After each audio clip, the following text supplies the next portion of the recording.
Yo, what's going on everybody? You've seen the thumbnail, you've read the title. Today I want to talk about why I am so critical about Call of Duty. Because I feel like recently I have just been so critical of Black Ops Cold War and Modern Warfare with last year's Call of Duty game. Not to say I haven't made positive videos, I definitely have said positive things even about Modern Warfare, like maybe twice. But nonetheless, I have said positive things about both of these games, but I'm usually very critical about them.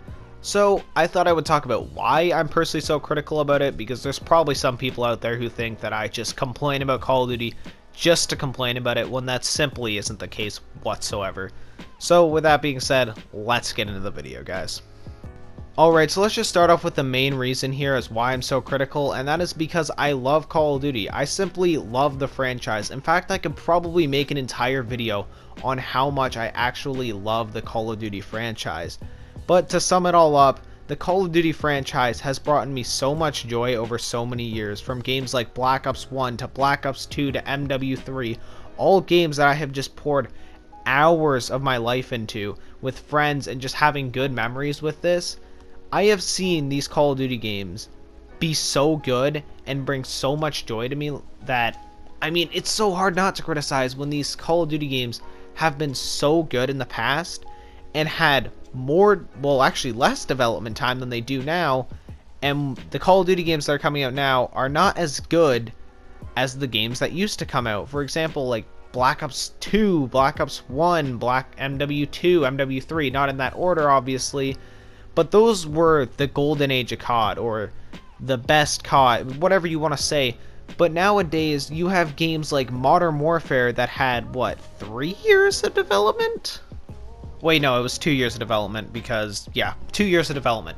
So a game that had 2 years of development is coming out worse than a game like, for example, let's go with Black Ops 2, which had 1 year of development, right? We had Modern Warfare 2, then we had Black Ops 1, Modern Warfare 3, and Black Ops 2. The only COD that separated Black Ops 1 from Black Ops 2 was Modern Warfare 3, right? So there was literally like a year of development. Modern Warfare, which had 2 years of development time, comes out, in my opinion, much worse than Black Ops 2 with 1 year development. It comes out worse than MW3, which had even less development time, considering Sledgehammer had to design the game because of the whole Infinity Ward lawsuit, and even the fact that Modern Warfare 2 is, in my opinion, a more fun game than Modern Warfare, and that game had like zero support for it whatsoever.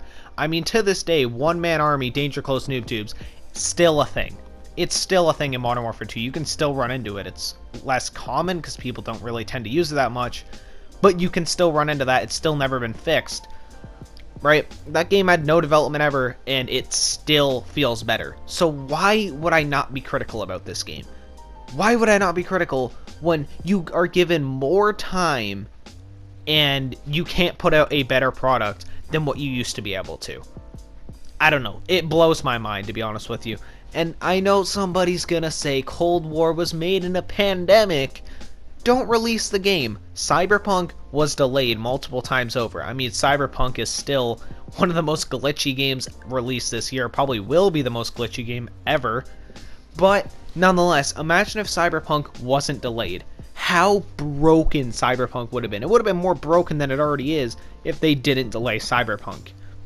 But apparently, Activision doesn't want to do the same thing, so I'm not giving Cold War any excuses, because Activision gave it the green light, Treyarch gave it the green light, whoever's in charge of that gave this project the go-ahead to release, so I'm not going to be cutting the game any slack whatsoever. And I'm sorry if that makes me a bad person. I'm not giving the game any slack when they thought it was good enough to go out, but it's one of the most glitchy Call of Duty games we've ever seen, aside from, no, this is more glitchy than Black Ops 4.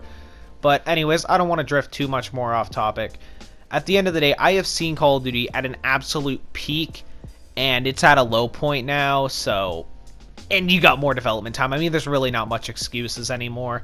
That's why I'm so critical on Call of Duty at the end of the day, and I don't think I ever will be not so critical about Call of Duty. It doesn't mean I think the games are inherently terrible. I mean, I did think Modern Warfare is terrible, but whatever.